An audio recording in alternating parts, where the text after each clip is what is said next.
was focused on democracy and furthering democracy and different forms of democracy.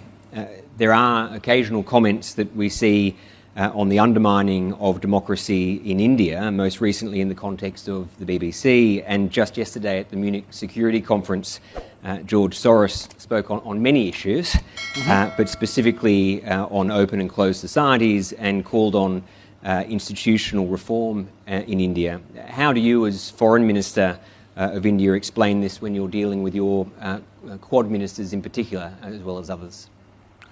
Well, look, I actually made 2 points. One, how the world is changing. It is rebalancing. It is less Euro-Atlantic. I don't think everybody gets that. I think old habits die hard. I mean, very candidly, there are still people in the world who believe that their definition, their preferences, their views must override everything else. So, since you mentioned this specific example, I don't know how familiar people are with what was said at the Munich conference. Essentially, Mr. Soros said India is a democratic country, but he doesn't think the Prime Minister of India is a Democrat.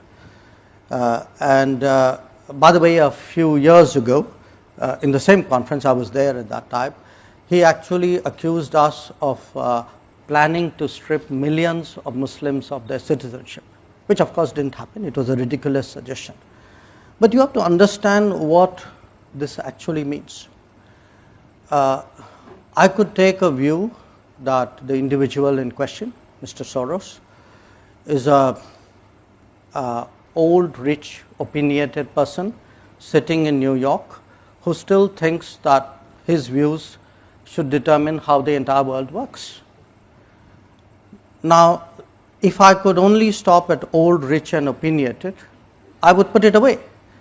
But he is old, rich, opinionated and dangerous, because what happens is when such people and such views and such organizations, they actually invest resources in shaping narratives. I spoke about globalization. Now, what globalization does is it actually creates a lot of the seamlessness of globalization, which creates all the opportunities, also allows narratives to be shaped, money to come in,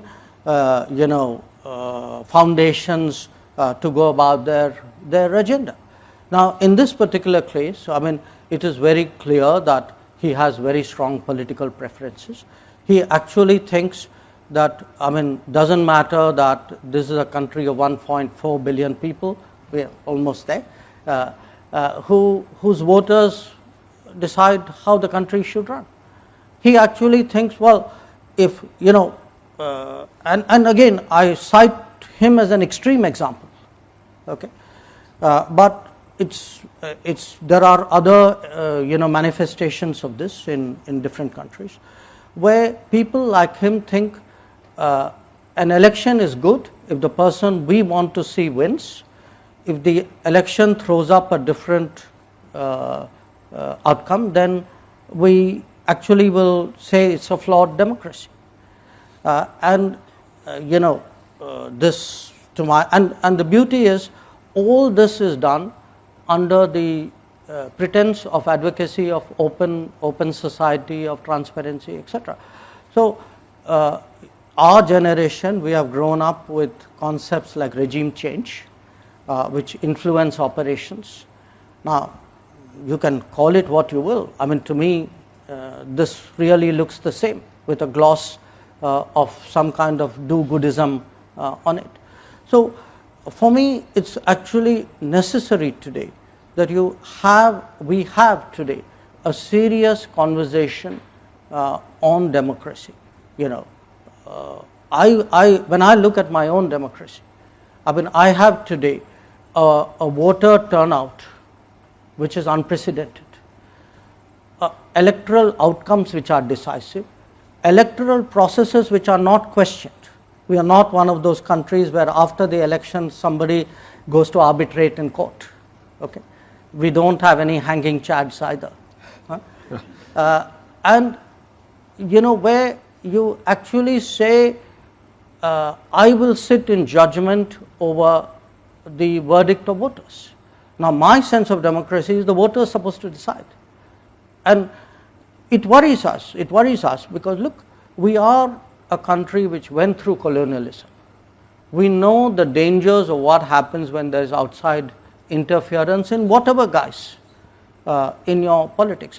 If you do this kind of scaremongering, like millions of people will be deprived of citizenship, it actually does real damage to our societal fabric, because somebody out there believes you, and you don't leave it to accident, by the way, you back it up with an operation. So you create that kind of fear psychosis, and then you use that to validate your original judgment. So I do think today between, whose democracy, whose globalization, why, the transparency of how global processes work, these are real issues which need to be debated.